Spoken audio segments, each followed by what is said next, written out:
Well, thank you to David. Obviously, thank you to the center. And this is the only place on the right that that does call things by their real name. There's a lot of weakness, unfortunately, on the right. That weakness on the right has led to an unending series of leftist victories over the last 80 years in this country, which has led to a growth of government that now puts us on the verge of what can only be termed an executive tyranny, an executive dictatorship, a dictatorship that we get to elect every 4 years, but then we are supposed to sit back and watch as our rights are trampled over.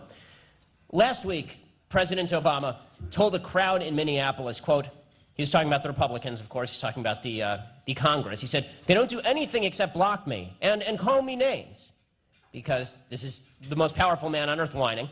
And he also said, they don't do anything except block me.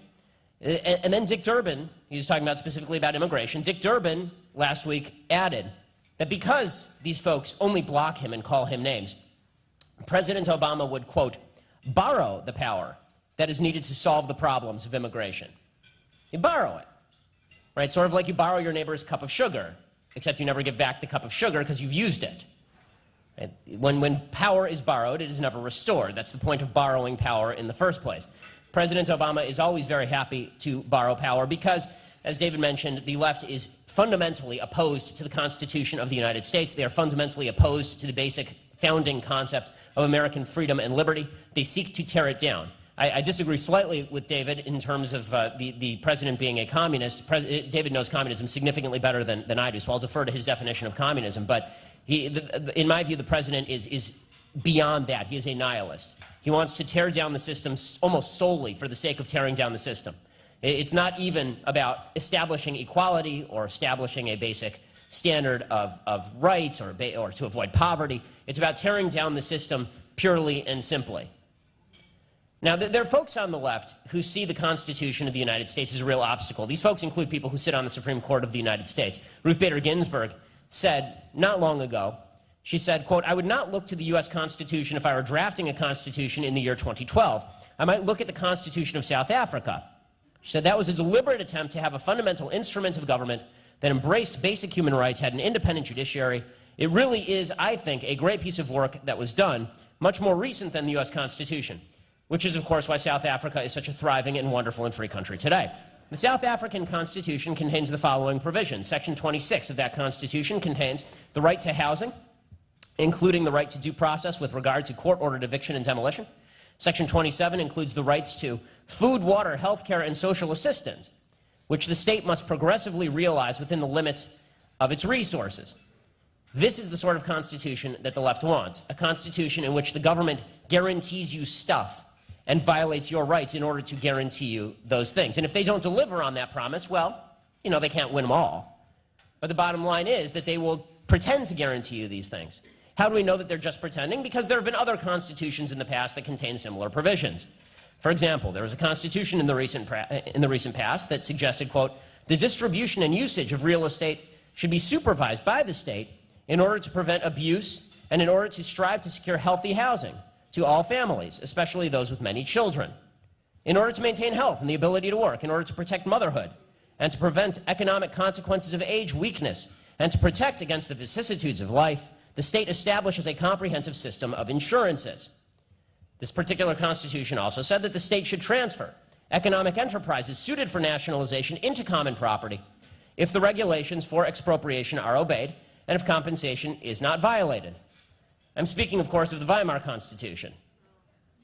It guaranteed all of these rights. The Chinese Constitution similarly guarantees, for example, the rights of free speech and the rights of freedom of the press. In other words, these are all paper documents. The American Constitution is too. And the only people standing between us and the great maw of government that seeks to churn us up and spit us out is the will of the American people to stop this and to stand up for liberty. And all the guarantees, people who say that this is alarmist to talk in these sorts of terms, this is, I think, one of the great misnomers that we've experienced in modern history. We've bought our own propaganda with regard to folks like Hitler, in the sense that, yes, Hitler was evil, but Hitler didn't come in with the jackboots. Hitler came in, and he did it softly. If you read Hitler's speech, for example, right before the Enabling Act, right? He was arguing for the Enabling Act in 1933, right after the Reichstag fire, And Hitler, when he argued for the Enabling Act, which was an act that essentially ended all civil rights in Germany and handed unilateral power over to the chancellor, namely Hitler, he actually said this, the direct quote, "The government will make use of these powers only insofar as they are essential for carrying out vitally necessary measures." He's going to borrow the power. Right? The existence of neither the Reichstag nor the Reichsrat is endangered. The position and rights of the Reich President remain inviolate. It will always be the first and foremost task of the government to bring about inner consensus with his aims. He says the rights of churches will not be curtailed. Their position vis-a-vis the state will not be altered. The number of cases when there will be an internal necessity, like people here that we'll have to deal with, that'll be really limited. And this is what he said in 1933. And of course his opponent, who's a guy named Otto Wels, who's from the Social Democratic Party, he protested. He said, "Never in the history of the German Reichstag has control over public affairs vested in the elected representatives of the people been eliminated to this extent."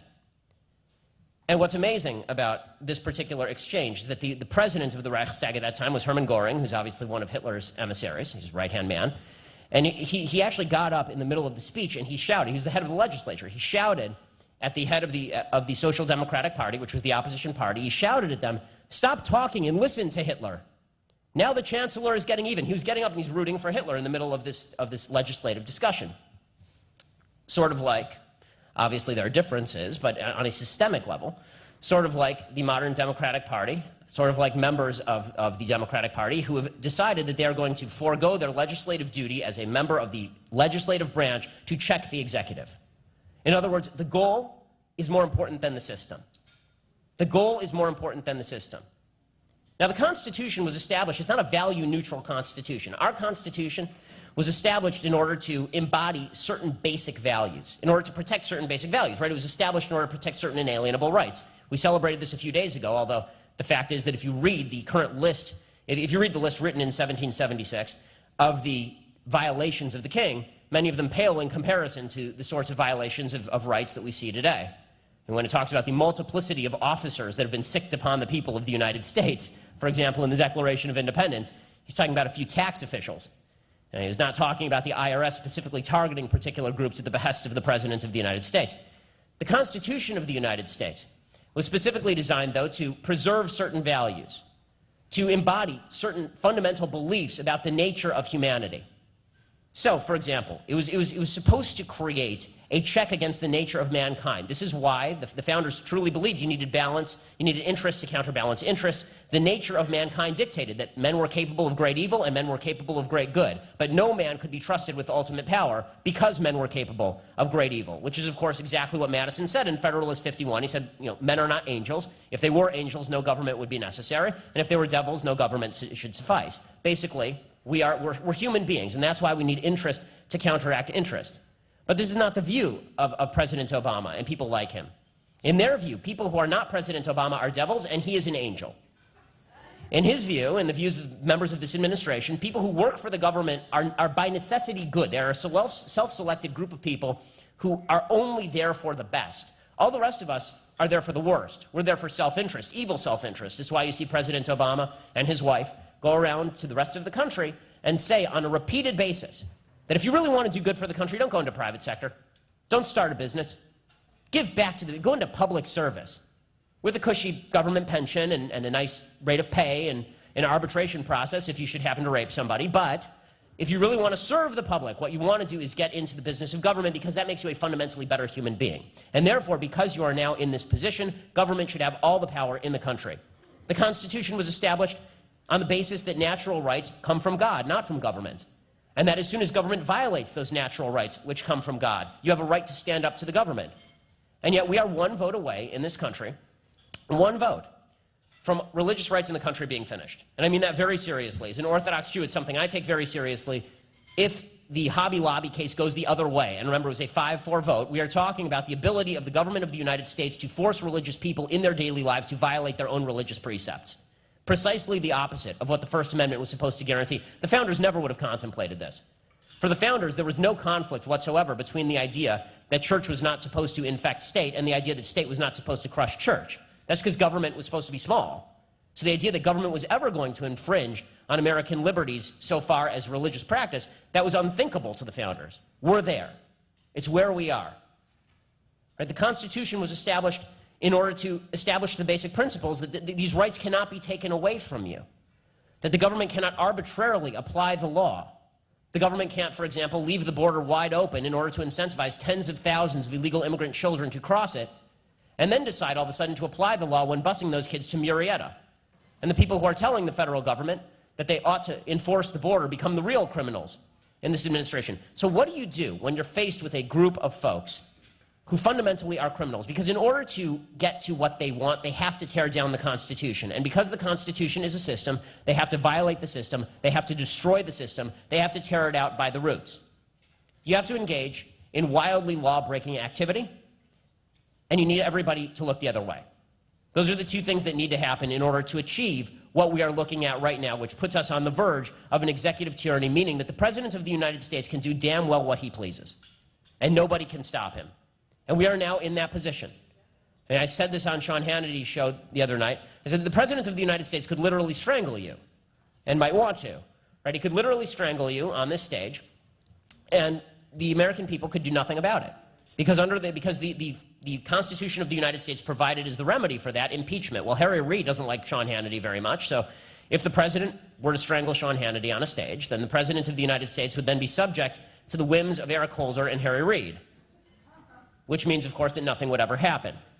So it requires two things. One, a president who is willing to destroy all of the bounds on his own power, to burst forth, sort of like, as he puts it, a grizzly bear. And the president the other week said that the bear is loose. He talked about the bear is loose. He's going to do precisely what he wants. And he needs an American people that is compliant and a legislative body that is willing to hand him that power and do nothing about it.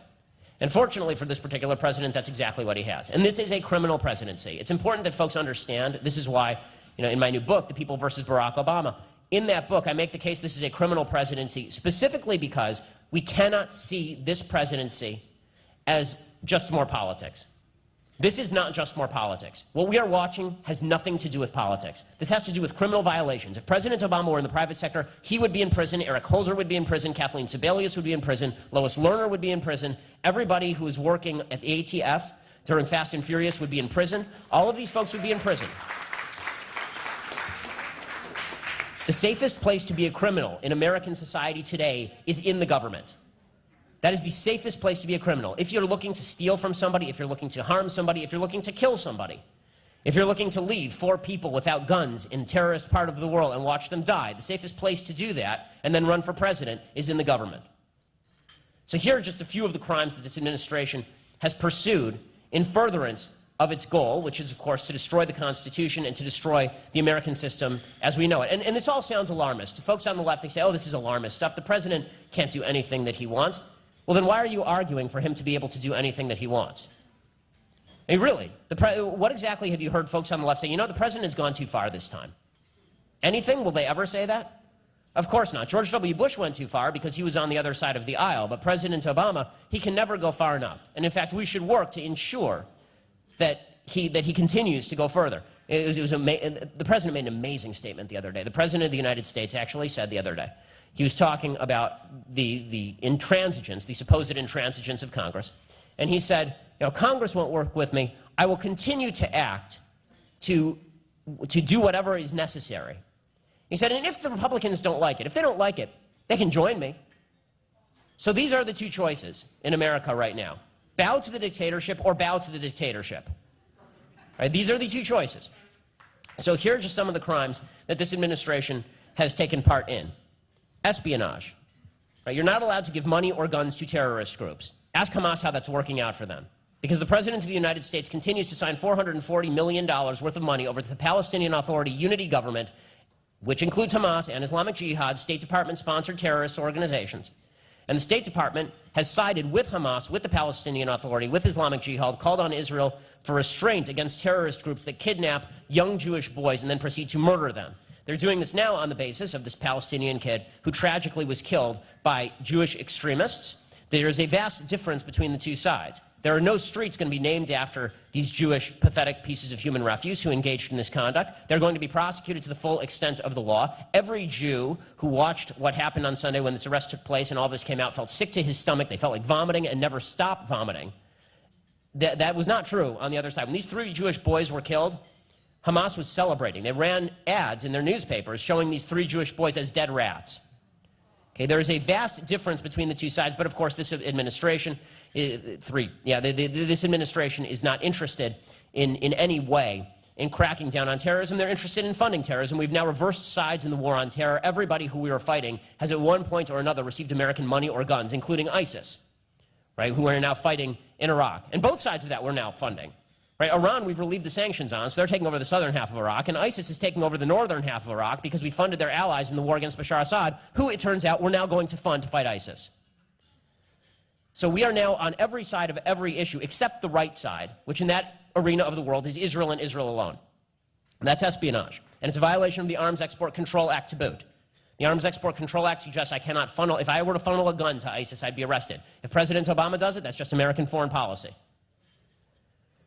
Involuntary manslaughter, right? The basic case of involuntary manslaughter, I'm a lawyer, so the basic case for involuntary manslaughter is a 3-pronged test, right? Somebody died, number 1. Somebody died as a result of reckless action, number 2. Number 3, the person who took that reckless action knew it was reckless and could result in death at the time.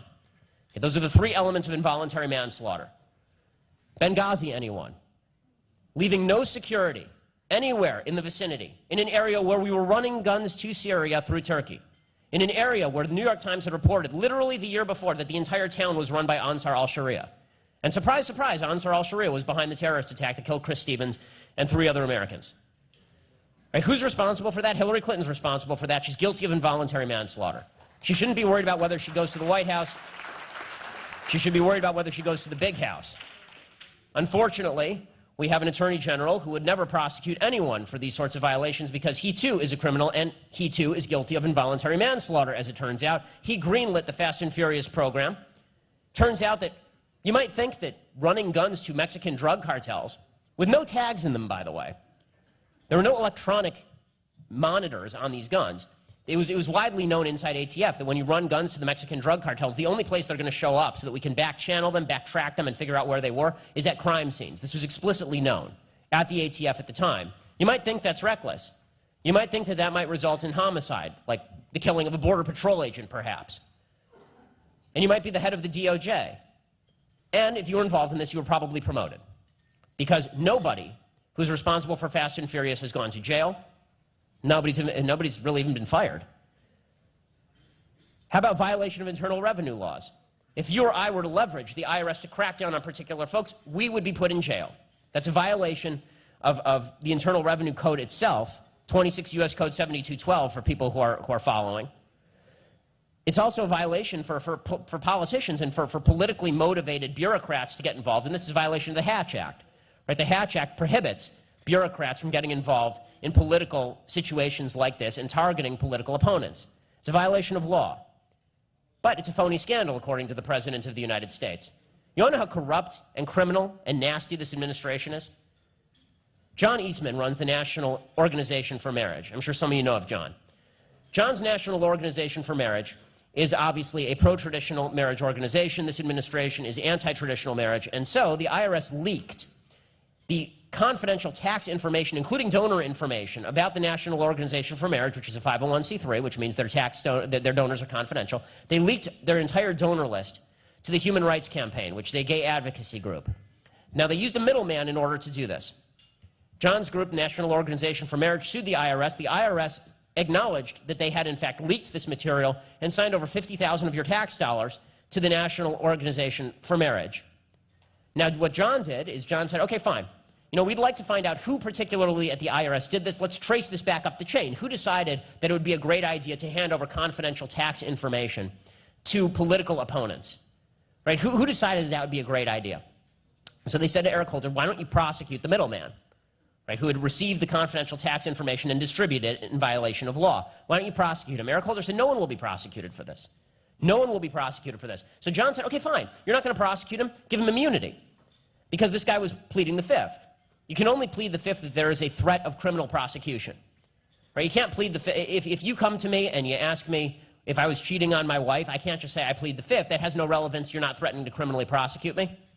The Fifth Amendment is only available in situations in which you do not have immunity. So John said to Eric Holder, go ahead, give this guy immunity, then we can sue the IRS, we can subpoena him, and we can force him to answer questions about where he got this material. And Eric Holder said, I will not give him immunity. So in other words, he won't prosecute the guy to get the information, and he won't get immunity. He won't give immunity so the guy would give up the information. This is the height of criminality, and it's so blatant. And yet, has anybody outside this room ever heard of the National Organization for Marriage?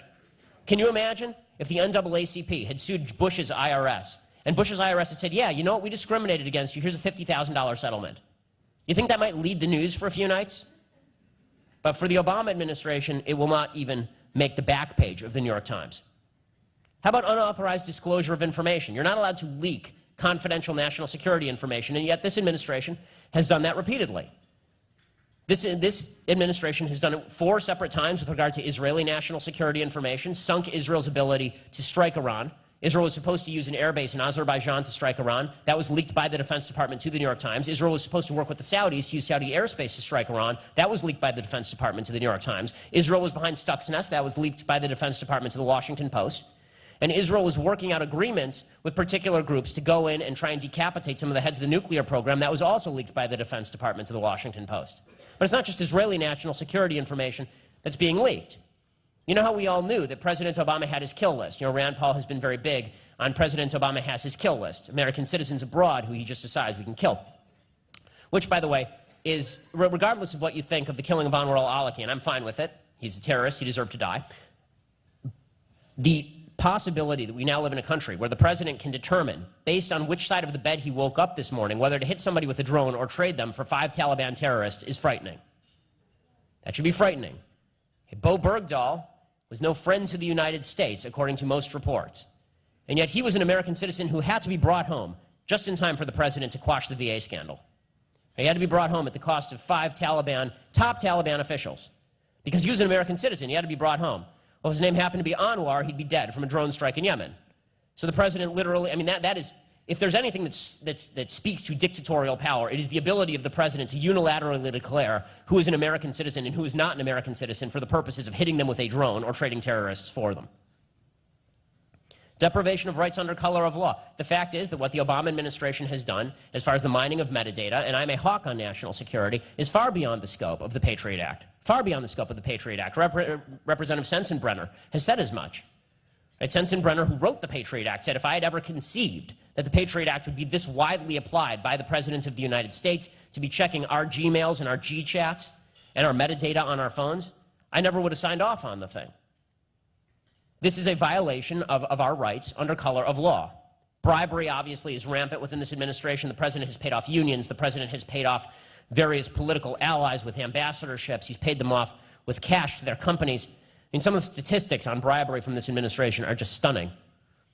Overall, the Washington Post has reported $3.9 billion in federal grants and financing flow to 21 companies backed by firms with connections to 5 Obama administration staffers and advisors, according to Peter Schweitzer. The Obama administration's $20 billion in green technology loans contained $16 billion. So $4 out of $5 for the green technology loans went to companies related to President Obama or his cronies. Bribery is rampant within this administration.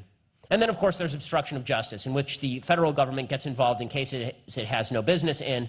Cases like, for example, the George Zimmerman case in Florida, in which the DOJ inserted its thumb on the scales of justice and attempted to convict George Zimmerman before the evidence was even in, or the case of Gerald Walpin, the Inspector General, who was fired when he investigated President Obama's friend in Sacramento, the mayor, Kevin Johnson. He was fired unceremoniously, or the case of the new Black Panthers, in which the Department of Justice decided it just wasn't worthwhile checking out people waving batons outside of polling places because they happen to be black, but if you want to check an ID of a black person, then you're a racist. So, what we have here, obviously at this point, is a criminal administration. We're seeing it every day. The only problem with the book is I had to stop writing it at some point. What we're watching on the southern border, obviously, is, in my opinion, the single most grave threat to national security that we have seen over the course of this presidency, and that's saying a hell of a lot considering we have a president who just surrendered Iraq to terrorists, has put Israel in mortal danger, and has signed a nuclear deal with Iran. But what we are watching on our southern border is a threat to the very existence of the United States, and it is specifically, there are people who are out there, folks on the left, It's incredible, the skewed view of folks on the left. Truly astonishing. Somebody wrote a column at USA Today saying, is this Obama's Katrina? Is this Obama's Katrina? No, it's not Obama's Katrina. That was a hurricane. That was an act of God. It just shows the hatred for President Bush on folks on the left. It is not even wildly comparable. In your worst imagination, it's not comparable. President Obama created this hurricane. The year before Obama took office, there were 6,000 illegal immigrant minors who attempted to cross the border. This year, there are going to be close to 100,000. That doesn't just magically happen. President Obama, who's going out there now saying, well, I didn't incentivize, I don't know, where are they getting this crazy idea? Where are they getting this insane idea? That they should come across the border. And they're getting this crazy idea from the fact that the President of the United States has vowed not to deport anyone between the ages of 16 and 30 in the country illegally, from the fact that the President of the United States sued the state of Arizona for enforcing federal immigration law, and from the fact that the President of the United States has stood behind every effort by major cities, including Los Angeles, to become sanctuary cities. Just yesterday, the LAPD announced they wouldn't even admit requests from ICE to hold criminal illegal aliens 48 extra hours so we could find out if they were eligible for deportation. The mayor of Eric Garcetti said that. What was the Obama administration's response? Dead silence. But Jan Brewer says, we'd like to find out if people are illegal immigrants, and the President of the United States sues her. I wonder where these illegal immigrants got this idea. I wonder. And so the question becomes, what do we do? Because this president is a criminal, and the criminality is not going to end with him. Okay, well, we're watching here this idea that the President of the United States is going to end his tenure, and then we will move on into the... If Hillary Clinton is your idea of a non-criminal in the White House, I'd like to see your idea of a criminal in the White House. If you are... She hasn't declared her candidacy yet, obviously. But suffice it to say, the problem we have here is a systemic one. Because the founders wanted, the founders were desperate for, a check on the executive branch. The legislature will not do it. The legislature is not interested in doing it. The legislature is interested in getting reelected. And to do that, they just hand all their power over to a bunch of unelected bureaucrats, unelected regulators. Because that way, if something goes wrong, they blame the executive branch, and if something goes right, they take credit. Meanwhile, the Supreme Court of the United States is certainly no check and balance on the executive branch. Anybody who read the Hobby Lobby case as a check on the executive branch is missing the point, that we are one vote away from it not being. And also missing the point that Hobby Lobby could have established a broad mandate in favor of religious freedom and neglected to do so. It was a very narrowly tailored decision. The same thing was true of the NLRB, the National Labor Relations Board decision that happened the week before. Right? That particular decision was portrayed by the press as a slap against the Obama administration. It absolutely was not, as Justice Scalia explained in his concurrence. It instead set up a process whereby any time Congress takes a vacation more than 10 days, the President of the United States can appoint anybody he wants. That's in the decision. The states would have been the normal check on the federal government. This is what the founders thought. This is why the founders believed that the Constitution was a compact not only of the people but of the states. This is what it says in the Federalist Papers. It says, okay, well, the federal government will never get too big because the states won't stand for it. Well, that's been largely overthrown because of the nasty legacy of states' rights and what that has historically meant. That doesn't discredit the concept of states' rights, which needs to come back in a very major way in order to preserve freedom in the United States. And we need to disconnect the nasty history of states' rights from the fundamentally good principle of states' rights. But that has proved not to be enough of a check. The final check, unfortunately, is us. And we're seeing that. And what we're seeing in Marietta is that the buses are turning around. What we're seeing is that the American people don't understand a fundamental truth, and when they do understand it, they tend to turn toward our side. The American people do not understand a fundamental truth. That fundamental truth is that every government law, every government regulation is backed by a gun. Every one of them.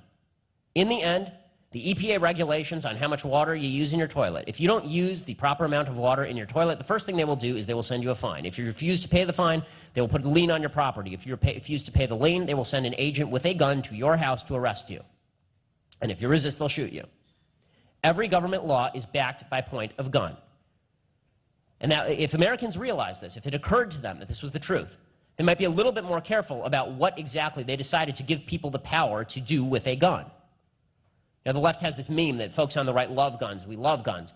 You're right, we do love guns for self-defense. There's only one group in America that loves guns more than folks on the right. Folks on the left who want to use the government gun in order to violate the rights of people on the right. They love guns. They just don't want us to have them.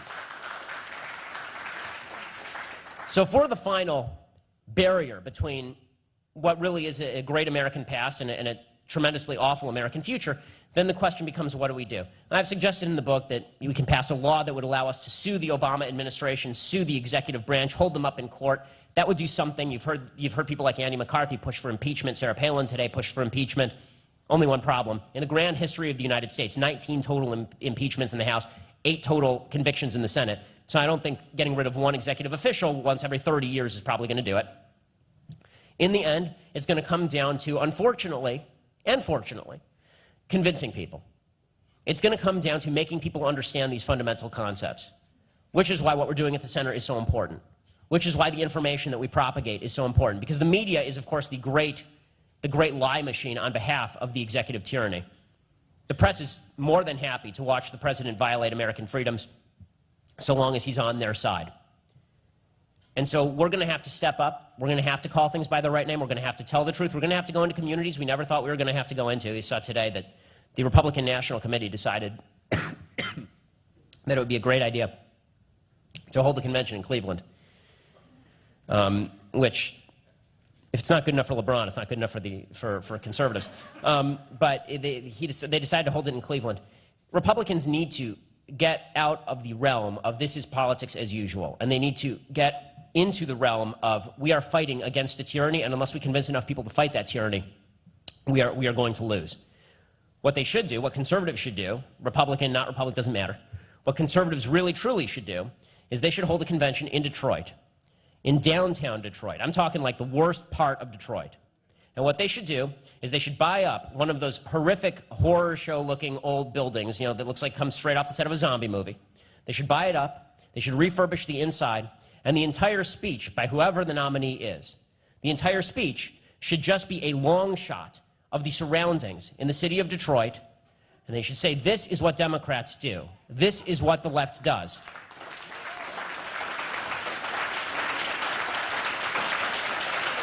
And more than that, the left will put a gun to your head in order to achieve this. Once Americans understand that the destructive agenda of the left is not just another political agenda, it's something that is violative of basic human freedoms. Once they understand that government is not the source of rights, God is the source of rights, we need to go back to foundational principles, in other words. All these things used to be assumed. We can't assume them anymore. The American people are ignorant. The American people have been trained by 40 hours a week of public education and 40 hours a week of television that we need a big man, a great leader to lead us to prosperity and freedom. We're going to need to fight back against that on every available front. We don't have time to pick which front we fight back against because they're pushing on every available front. So, I know this is all depressing. I know this is all the kind of stuff that makes you want to jump in the bathtub and toss a toaster in with you. I know. I've been there. But when you decide to unplug the toaster, it's time for us to stop with the candlelight vigils. It's time for us to stop with the prayer sessions. It's time for us to stop with the hand-wringing and the hopes that maybe there will one day be a politician on the right who will just embody our values and say it just right, just like Reagan.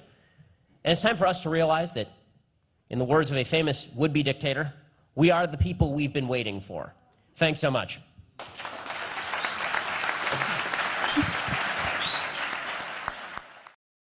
Bing, bing, bong, bong, bing, bing, bing, bing, bing, bong, bing, bing, bong. And nobody builds walls better than me, believe me. Bing, bong, bing, bong. I'm gonna bomb the shit out of them. We will